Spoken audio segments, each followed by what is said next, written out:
Coastal Kannada ವೀಕ್ಷಿಸುತ್ತಿರುವ ಎಲ್ಲ ಸ್ನೇಹಿತರಿಗೂ ನಮಸ್ಕಾರ. ಕೋಸ್ಟಲ್ ಕನ್ನಡದ ಮತ್ತೊಂದು ವಿಡಿಯೋಗೆ ಸ್ವಾಗತ. ಇವತ್ತಿನ ವಿಡಿಯೋದಲ್ಲಿ ನಾವು ನಿಮಗೆ ಆಕಾಶ್ ಚಿತ್ರದ ಬಗ್ಗೆ ಒಂದಿಷ್ಟು ಮಾಹಿತಿ, ಒಂದಿಷ್ಟು ಅಪ್ಡೇಟ್ಸ್ಗಳನ್ನು ನಿಮ್ಮ ಮುಂದೆ ನಾವು ಪ್ರಸ್ತುತಪಡಿಸ್ತಾ ಇದ್ದೀವಿ. ಆಕಾಶ್ ಸಿನಿಮಾ, ಈ ಸಿನಿಮಾ ಇದೇ ಮಾರ್ಚ್ 13ರಂದು ಕರ್ನಾಟಕ ರಾಜ್ಯಾದ್ಯಂತ ಏಕಕಾಲಕ್ಕೆ ರಿಲೀಸ್ ಆಗಿದೆ. ಹೀಗಿರಬೇಕಾದ್ರೆ ರಾಜ್ಯದ ಮೂಲೆ ಮೂಲೆ ಚಿತ್ರಮಂದಿರಗಳಲ್ಲಿ ಭರ್ಜರಿಯಾದಂಥ ಪ್ರದರ್ಶನ. ಗಾಂಧಿನಗರದ ನರ್ತಕಿ ಮುಖ್ಯ ಚಿತ್ರಮಂದಿರದಲ್ಲಂತೂ ಹಬ್ಬದ ವಾತಾವರಣ. ಯಾವ ರೀತಿ ಇತ್ತು ಈಗಾಗಲೇ ದೃಶ್ಯಾವಳಿಯಲ್ಲಿ ನೋಡ್ತಾ ಇದ್ದೀರಾ. ಭರ್ಜರಿಯಾದಂಥ ಓಪನಿಂಗ್ ಈ ಸಿನಿಮಾಗೆ ಸಿಕ್ಕಿದೆ. ವೀಕೆಂಡ್ನಲ್ಲಂತೂ ಜನ ಜಾತ್ರೆ.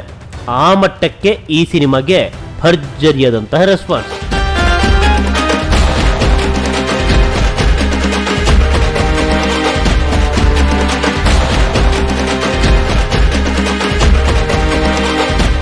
ಎಷ್ಟು ಚಿತ್ರಮಂದಿರಗಳಲ್ಲಿ ಈ ಸಿನಿಮಾ ಪ್ರಸ್ತುತ ಪ್ರದರ್ಶನವನ್ನು ಕಾಣ್ತಾ ಇದೆ ಅಂತ ಕೇಳಿದ್ರೆ ಭರ್ಜರಿಯಾದಂಥ ಚಿತ್ರಮಂದಿರಗಳೇನು ಸಿಕ್ಕಿದೆ. ಆದರೆ ಎಷ್ಟು ದಿನ ಈಗಲೇ ನೀವು ನೋಡ್ತಾ ಇದ್ದೀರಾ ಎಷ್ಟು ಚಿತ್ರಮಂದಿರಗಳು ಅಂತ. ಇದು ನಾಳಿನ ಚಿತ್ರಮಂದಿರಗಳ ಲೀಸ್ಟು. ಸಿಂಗಲ್ ಸ್ಕ್ರೀನ್ ಚಿತ್ರಮಂದಿರಗಳು 4-5 ಪ್ರದರ್ಶನವನ್ನು ನೀಡಿದೆ. ಆದರೆ ಮಲ್ಟಿ ಸ್ಕ್ರೀನ್ ಚಿತ್ರಮಂದಿರಗಳು ಇಲ್ವಲ್ಲ. ಕಾರಣ ಏನು? ದುರಂಧರ್ ಎಫೆಕ್ಟ್. ನಾಳೆ 5 ಗಂಟೆಯಿಂದಲೇ, ಸಂಜೆ 5 ಗಂಟೆಯಿಂದಲೇ ದುರಂಧರ್ ಸಿನಿಮಾದ ಪ್ರೀಮಿಯರ್ ಶೋ. ಹೀಗಾಗಿ ಬಹುತೇಕ ಎಲ್ಲ ಮಲ್ಟಿ ಸ್ಕ್ರೀನ್ ಚಿತ್ರಮಂದಿರಗಳಲ್ಲಿ 1-2 ಪ್ರದರ್ಶನವೇ. ಯಾಕಂತೇಳಿದರೆ ದುರಂಧರ್ಗೆ ಮಣೆ ಹಾಕಲಾಗಿದೆ. ಗಾಂಧಿನಗರದ ಮುಖ್ಯ ಚಿತ್ರಮಂದಿರ ನರ್ತಕಿಯಿಂದ ಕಿಕ್ಔಟ್. ಈಗಾಗಲೇ ನೋಡ್ತಾ ಇದ್ರೆ ನೀವು 4 ಪ್ರದರ್ಶನ. ಯಾವಾಗ ಇದು? ನಾಳೆ 19ನೇ ತಾರೀಕು ಇಲ್ಲ, 19ನೇ ತಾರೀಕು ದುರಂಧರ್.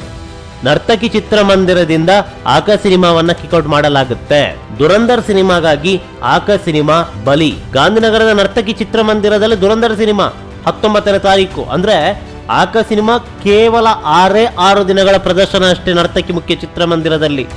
ಆ ಮಟ್ಟಕ್ಕೆ ಅಬ್ಬರಿಸಿದಂತ ಸಿನಿಮಾ ಕೇವಲ 6 ದಿನ. ಹಾಗಂದ ಮಾತ್ರಕ್ಕೆ ಗಾಂಧಿನಗರದಲ್ಲಿ ಆಕಾಶ್ ಸಿನಿಮಾ ಪ್ರದರ್ಶನ ಕಾಣೋದೇ ಇಲ್ವಾ ಅಂತ ಕೇಳಿದ್ರೆ ಕಾಣುತ್ತೆ. ಎಲ್ಲಿ? ಸಪ್ನಮುಖ್ಯ ಚಿತ್ರಮಂದಿರ. ನರ್ತಕಿಯ ತಳಭಾಗದಲ್ಲಿರುವಂತಹ ಸಪ್ನಮುಖ್ಯ ಚಿತ್ರಮಂದಿರದಲ್ಲಿ ಆಕಾಶ್ ಸಿನಿಮಾ ಪ್ರದರ್ಶನ ಕಾಣುತ್ತೆ 19ನೇ ತಾರೀಕು ಗುರುವಾರದಿಂದ. ಪ್ರದರ್ಶನಗಳ ಸಮಯ ಸೇಮ್ ಟು ಸೇಮ್, 10:30, 1:30, 4:30 ಆಗಿ 7:30. ಇದನ್ನು ಹೊರತುಪಡಿಸಿದ್ರೆ ಯಾವೆಲ್ಲ ಮಲ್ಟಿ ಸ್ಕ್ರೀನ್ ಚಿತ್ರಮಂದಿರ ನೋಡಿ. ಗೋಪಾಲನ್, ಮೈಸೂರು ರಸ್ತೆ ಇರುವಂತಹ ಗೋಪಾಲನ್ ಮಾಲ್ನಲ್ಲಿ 1, ಇನ್ನೊಂದು ಸಿರ್ಸಿ ಸರ್ಕಲ್ನಲ್ಲಿರುವಂಥ ಗೋಪಾಲನ್ ಮಾಲ್ನಲ್ಲಿ 1, ಚಿಕ್ಕಬಾಣವರದ ಅಶೋಕ ಚಿತ್ರಮಂದಿರದಲ್ಲಿ 2, ಹಾಗೆ ಗಾಂಧಿನಗರದ ಸಪ್ನ ಚಿತ್ರಮಂದಿರದಲ್ಲಿ 4. ಇಷ್ಟೇ. PVR, ಐನಾಕ್ಸ್, ಸಿನಿಪೋಲಿಸು, ಯಾವ ಮಲ್ಟಿ ಸ್ಕ್ರೀನ್ ಚೈಲ್ಡ್ ಲಿಂಕ್ ಏನಿದೆ ಯಾವುದರಲ್ಲೂ ಇಲ್ಲ. ಗೋಪಾಲನ್ ಬಿಟ್ಟರೆ ಯಾವ ಮಲ್ಟಿ ಸ್ಕ್ರೀನ್ ಚಿತ್ರಮಂದಿರದಲ್ಲೂ ಕೂಡ ಆಕಾಶ್ ಸಿನಿಮಾ ಇಲ್ಲ. ಎಲ್ಲ ದುರಂಧರಿಗೆ ಮಣೆ ಹಾಕಿದ್ದಾರೆ. ಕಾರಣ ಉತ್ತರ ಭಾರತದ ಮಲ್ಟಿ ಸ್ಕ್ರೀನ್ ಚಿತ್ರಮಂದಿರಗಳವು. ಅವರ ಸಿನಿಮಾ ಬಂದಿದೆ, ಅವರ ಸಿನಿಮಾಗೆ ಪ್ರದರ್ಶನ. ವಿಪರ್ಯಾಸ ನೋಡಿ ಇದೆ ಅಲ್ಲ. ದುರಂಧರ್ ಸಿನಿಮಾ ಅತ್ಯದ್ಭುತವಾಗಿ ಪ್ರದರ್ಶನ ಕಂಡ್ರೆ ಕೊಡೋದ್ರಲ್ಲಿ ತಪ್ಪಿಲ್ಲ. ಹಾಗಂದ ಮಾತ್ರಕ್ಕೆ ನಮ್ಮ ಕನ್ನಡ ಸಿನಿಮಾಗಳು ಕೂಡ ಮುಖ್ಯ ಅಲ್ವಾ. ಅದು 1 ವಾರ ಕೂಡ ಕಂಪ್ಲೀಟ್ ಆಗಿಲ್ಲ, ಕೇವಲ 6 ದಿನ. 6 ದಿನಕ್ಕೆ ಆಕಾಶ್ ಸಿನಿಮಾ ಕೇವಲ 4 ಚಿತ್ರಮಂದಿರಕ್ಕೆ ಸೀಮಿತ ಆಯಿತು ದುರಂಧರ್ನಿಂದಾಗಿ. ಅದೇನೇ ಇರಲಿ, ಒಟ್ಟಾರೆಯಾಗಿ ನರ್ತಕಿ ಚಿತ್ರಮಂದಿರದಲ್ಲಿ ನಾಳೆ ಕೊನೆಯ ಪ್ರದರ್ಶನ ಆಕಾಶ್.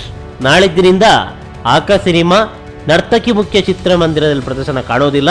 ಬದಲಾಗಿ ನರ್ತಕಿಯ ತಳಭಾಗದಲ್ಲಿರುವಂತಹ ಸಪ್ನ ಮಿನಿ ಚಿತ್ರಮಂದಿರದಲ್ಲಿ ಪ್ರದರ್ಶನ ಕಾಣಲಿದೆ.